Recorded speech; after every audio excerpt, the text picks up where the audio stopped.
Ikalimang kabanata, Halimaw ng Ukit.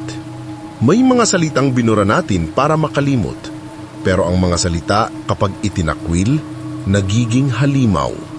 Dalawa na ang hawak ni Aaron na banahaw, isa mula sa apoy, isa mula sa ilog. Ang bigat ng katawan niya ay parang nababawasan, pero ang takot sa dibdib ay mas lumalalim.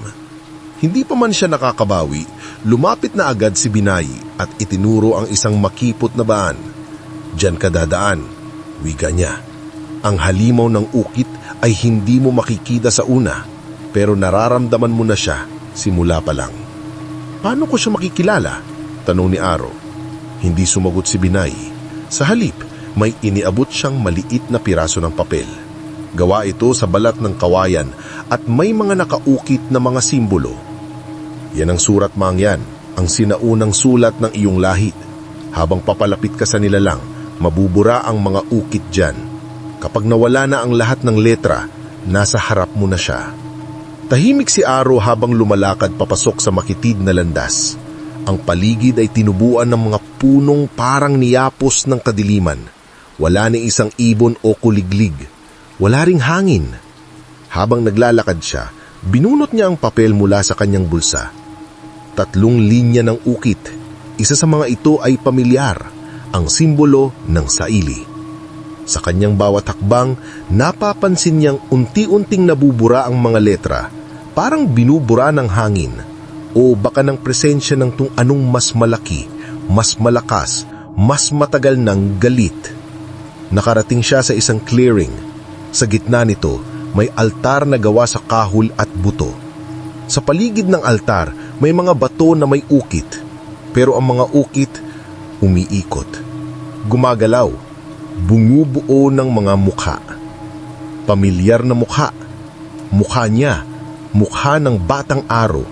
Mukha ng Aro na tahimik tuwing tinatawag na mangyan sa klase.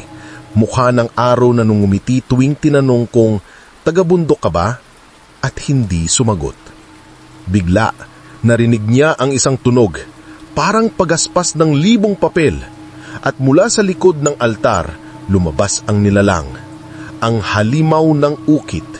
Hindi ito basta hayop, isa itong anyo ng tao na punong-puno ng gumagalaw na sulat. Sa balat niya ay may baybayin, sa mata niya ay may titik, at sa bibig niya ay puro sigaw. Sigaw ng mga salitang hindi nasabi, mga kwentong tinanggihan, mga pangalan na hindi kailanman inanim. Aro! Tinawag siya ng nilalang. Sino ka?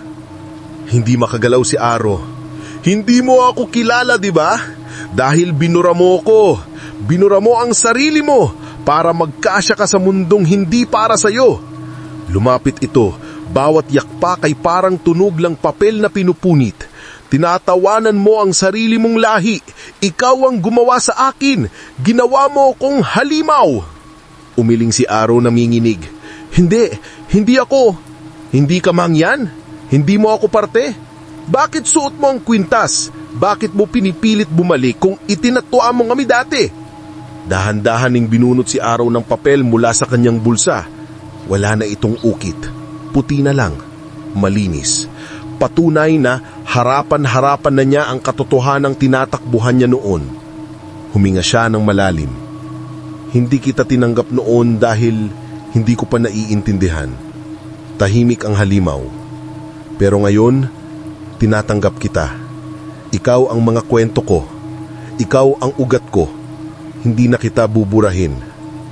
Sa sandaling iyon, biglang lumiwanag ang kwinta sa kanyang leeg at ang katawalang halimaw unti-unting nabasag. Ang mga ukit ay naging abo, nahulog sa lupa at sa gitna ng abo may naiwang piraso ng kahoy, 3 banahaw. Nang lumapit si Aro at pinulot ito, narinig niya ang tinig ni Binay mula sa kadiliman. Ang hindi mo tinanggap, babalik sa iyo ng galit. Pero kapag niyakap mo, magiging lakas mo yan. Lumabas si Binay mula sa aniw. Ngumiti siya. Isa na lang, Aro. Buntal ng kaluluwa. Dito mo malalaman kung kaya mong buuin ang sarili mong koneksyon, ang tanikala sa pagitan mo ng buhay at ng mga namayapa. Tahimik si Araw pero mahigpit ang hawak niya sa 3 banahaw. Hindi na siya ang Araw na unang pumasok sa gubat, isa na siyang taong pinaghalong ng sugat at pag-amin. Pero ang huling pagsubok, yun ang pinaka-personal. Nabitin ka ba? I-like mo ang video na ito kung handa ka nang harapin ang pinakamatinding pagsubok ni Araw. At kung may sarili ka ring halimaw sa loob mo, i-comment mo lang. Abangan ang ika-6 na kabanata, Buntal ng Kaluluwa.